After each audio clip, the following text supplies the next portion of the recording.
और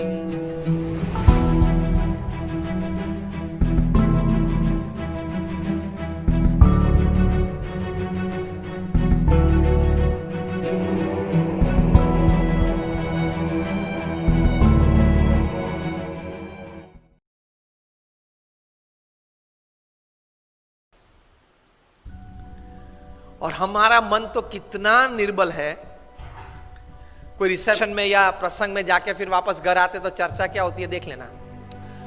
वो आया था, वो नहीं आया था, वो लेट आया था, वो खाने के वक्त आया था, उसने मेरे सामने देखा लेकिन स्माइल नहीं किया, मुझे उससे मिलने की इच्छा थी लेकिन उसके चेहरे पे एटीट्यूड अच्छा नहीं था, उसने ये पहना था नहीं पहना था।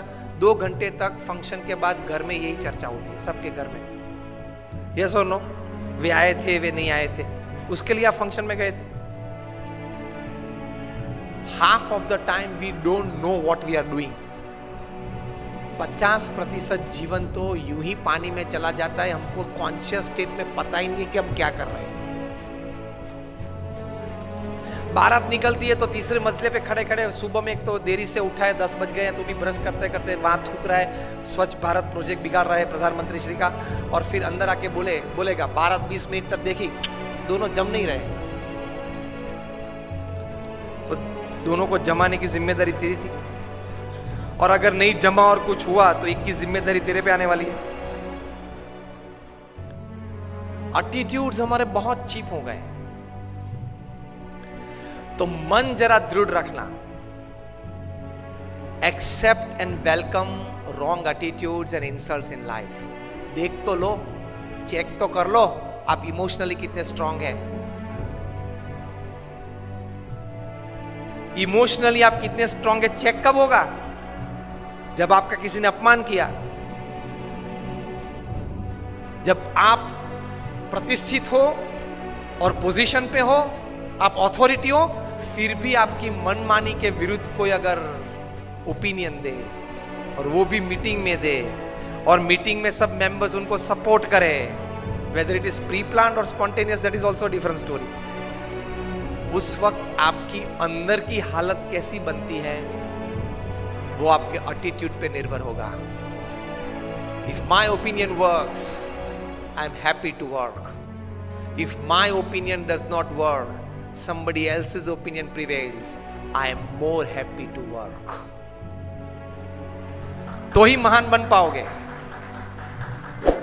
स्टीफन कॉवी ने यही बात लिखी है, The 7 Habits of Highly Effective People पुस्तक लिखा जो सबसे प्रसिद्ध मैनेजमेंट बुक है।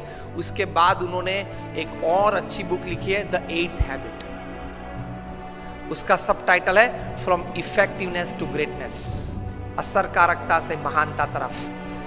उसमें यही बात लिखी है। स्टीफन कवी आए थे भारत, 5 दिन रुके ये बुक की प्रमोशन के लिए, 4 सेमिनार किए। एक सेमिनार 700 से 1000 लोगों ने अटेंड किया। एक डेलीगेट फी 23,000 रुपये की थी। मुंबई में ओपनिंग हुआ, ओबेरॉय में फंक्शन था, 700 सीट्स थी। 24 घंटे पहले ई टिकट ओपन हुई और 86 सेकेंड्स में 1 मिनट एंड 26 सेकेंड्स में 700 डेलीगेट्स ने पैसे भर दिए पूरे भारत में से, क्योंकि नाम तो बड़ा था स्टीफन कॉवी। 6 घंटे के सेमिनार में 5.5 घंटा सेमिनार मैनेजर्स और वीडियो ने चलाया। आधे घंटे के लिए ही सिर्फ स्टीफन कॉवी मंच पे आए थे। आधे घंटे में 10-12 बार वे एक वाक्य बार बार बोलते थे। वही वाक्य को, वही सेंटेंस को बॉक्स आइटम बना के दूसरे दिन डीएनए न्यूज़पेपर में पूरी आर्टिकल छपी थी।